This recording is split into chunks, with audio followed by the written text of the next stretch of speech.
Picture the room you are standing in right now, the one with no window. Maybe it is the laundry room, maybe a back hallway, maybe a bathroom tucked into the dead center of the house. It is the middle of the day, the sun is blazing outside, and yet a few minutes ago you reached over and you flipped on a light, didn't you? At noon. Think about that for a second. The single most abundant, most powerful, most free source of energy in the entire solar system is pouring down onto your roof. And to see inside your own home, you are burning electricity you pay for every single month for a room the sun never touches. And here's the part that should bother you. Almost half the rooms in a typical American house never get a drop of natural daylight, not a sliver. The interior rooms, the ones we spend the most ordinary hours of our lives in, are the ones cut off completely from the sky. We just accept it, we flip the switch, and we move on. But there is a device, a quiet little device that almost nobody talks about, that can take that same windowless room and flood it with real, full-spectrum sunlight.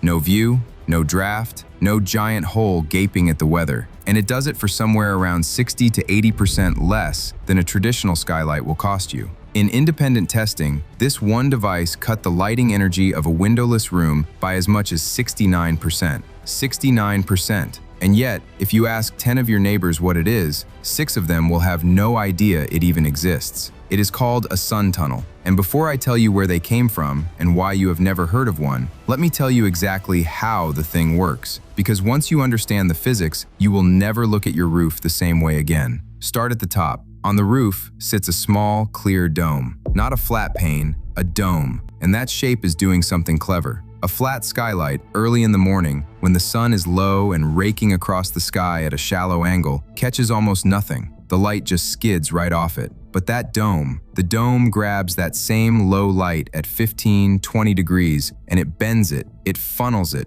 straight down into a tube. And that tube, that is where the real magic lives. The inside of a good tube is coated with a reflective material that bounces back 99.7% of the visible light every single time the beam strikes the wall. Now, a cheap tube, a budget one, just uses plain aluminum, and aluminum gives you about 95%. And I know, 95 versus 99 sounds like splitting hairs. It is not. Let me show you why. In a normal house, the light has to bounce roughly 10 times on its way from the roof down through the attic to your ceiling. 10 bounces. At 99.7%, after all 10 bounces, you still have about 97% of your sunlight left. The beam loses less energy traveling all the way down that tube than it would lose passing through a single sheet of double-pane glass. But that cheap aluminum tube, after 10 bounces at 95%, you are down to roughly 60%. Same hole in the roof, same sun, and you have thrown away 40% of your daylight inside the wall. 40%. That right there is the difference between a tube that works and a tube that disappoints. But the most elegant trick of all is this. That coating lets the visible light through while it throws away the heat. Sunlight carries heat in the infrared wavelengths, the part you cannot see, but you sure can feel.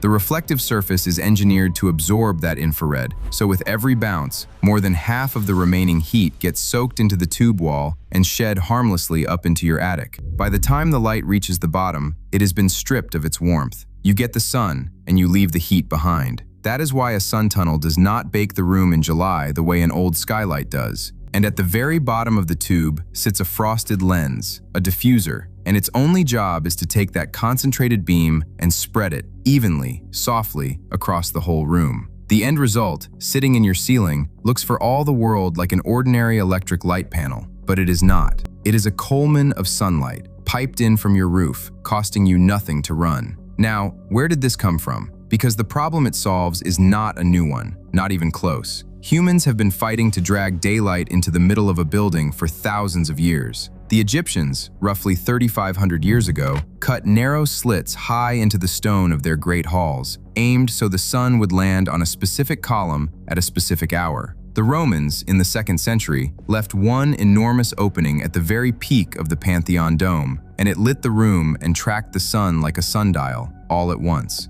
Genuinely brilliant. And then, for nearly 2,000 years, we stopped getting clever. Our answer to lighting an interior room stayed exactly what the Romans landed on. Cut a hole in the roof, put glass over it, and live with the consequences. And the consequences were ugly. Skylights leaked at the seams. They bled heat in the winter. They cooked you in the summer. All the way up to the late 1900s, the basic idea had not changed one bit: a hole with glass on it. Until 1986, an Australian named Steve Sutton built the first working version of something different. Instead of carving a great big opening right over the room, he proposed that small, clear dome on the roof, a polished tube running down through the attic, and a diffuser at the ceiling. Simple, elegant, and it worked. By 1990, he had founded a company in Sydney to build them. By 1992, they had crossed the ocean to North America. And in the decades since, study after study has piled up proving the thing out. Researchers at Lawrence Berkeley ran controlled tests and found that the smaller 14-inch tubes cut annual lighting energy by roughly 22 to 32%, and the larger tubes cut it by 27 to as much as 69%. A grocery chain installed over 160 of them across a single supermarket in California, and during the daylight hours, those tubes were supplying nearly all the light in the building. A hospital in Toronto put them into the patient recovery wards on the strength of clinical research showing that real daylight steadies your circadian rhythm and actually shortens hospital stays. There are now well over 1,800 of these tubes installed in medical facilities across 40 countries. And here in the United States, somewhere between 2 and nearly 3 million of them are already up and running. They are written into building codes. California gives them a special exemption that favors them over ordinary skylights, and several states have passed solar rights laws that protect them outright. So let me ask the obvious question. If the technology is 40 years proven, dirt cheap to run, written into the codes, installed by the millions, then why have most people never heard of one? And the answer, the honest answer, has almost nothing to do with the device. It has to do with how things get sold. The first reason is simply awareness. Surveys keep finding the same thing. More than 60% of Americans do not know what this is. And why would they? Nobody advertises it. There is a marketing budget, a big one, behind the next window upgrade, behind the next fancy skylight. There is no marketing budget behind a polished tube that quietly saves you money for 30 years. It lives in the back catalog of a specialty contractor, found mostly by the people who already went looking for it. The second reason is the upfront cost. Even at 60 to 80% cheaper than a real skylight, a professionally installed tube runs you somewhere around $600 to $1,300 per unit. The payback is real, but it is not instant, and a person remodeling a bathroom on a fixed budget rarely puts it at the top of the list. And the third reason, the biggest one of all, is fear. Most people simply do not want a hole cut in their roof. And honestly, that fear is not crazy. A tube installed badly will leak. A tube run through a poorly insulated attic in a humid climate will sweat condensation that drips off the ceiling and looks exactly like a roof leak. It has to be done by someone who understands flashing and attic ventilation, or it creates the very problem it was meant to prevent. So the fear is reasonable. It is just almost always misplaced. Done right by someone who knows what they are doing, this is one of the most passive, most foolproof systems you can add to a self-sufficient home. So if you are that kind of person, the kind who is willing to look past the fear and do the thing properly, here is what you actually need to know. First, be honest about what a sun tunnel is for. It is not a window. It gives you no view, it does not open, it brings in no fresh air. If you are choosing between a window and a tube for the same outside wall, choose the window. But if you are choosing between a tube and a 100-watt bulb burning 10 hours a day in a windowless laundry room, the tube wins every time. Now, sizing. A 10-inch tube lights up to about 150 square feet, perfect for a hallway, a walk-in closet, a small bathroom. A 14-inch tube covers 200 to 300 square feet, a kitchen, a bedroom, a laundry room. An 18-inch tube handles 350 up to 500 square feet, a great room or an open living space. The rule of thumb the trade uses: a single 14-inch tube at midday throws about the same light as 500-watt bulbs. 5.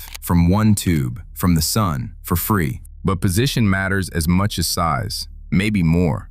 In the northern hemisphere, you want that dome on a south-facing slope of the roof, because that is where it drinks the most light, especially in winter when the sun rides low across the southern sky. East and west slopes give you good morning or afternoon light, but lose the noon peak. North facing, you leave the most on the table. South slope, clear of trees and neighbors, that is the spot. On cost, you have got 3 tiers. If you are handy and you own a circular saw and a decent caulk gun, a do-it-yourself kit runs you somewhere around $300 to $900, all in. A professional install on a standard shingle roof, $600 to $1,300, parts and labor and flashing included. A fancy roof, clay tile, slate, standing seam metal, will run more. But in every single case, it is dramatically cheaper than the $1,600 to $4,000 a comparable skylight will cost you. And know the limits before you start. The big one is run length. A 10-inch tube should not stretch more than about 20 feet between roof and ceiling. A 14-inch tube, not more than 30, or those little reflective losses start adding up and biting. And the path matters. You want a clean, mostly straight vertical run down through the attic. Every 90-degree bend you have to make around ducting or framing or wiring costs you a measurable chunk of light. The straighter the shot, the brighter the room. Because when you boil it all down, the sun tunnel is just a 40-year-old answer to a 5,000-year-old problem. We need real daylight. The rooms we actually live in are mostly not on the edge of the building where the windows are. And a simple polished tube can carry the sun into the heart of a house, into rooms a window will never, ever reach. That is not a gadget. That is the kind of quiet, sensible solution that pays you back for decades and never sends you a bill. If this is the kind of thing you came here for, then stick around, because we have a whole library of solutions just like it, for the person who would rather own the answer than rent it forever. Subscribe, and let's keep finding the things that were always there, waiting to be rediscovered.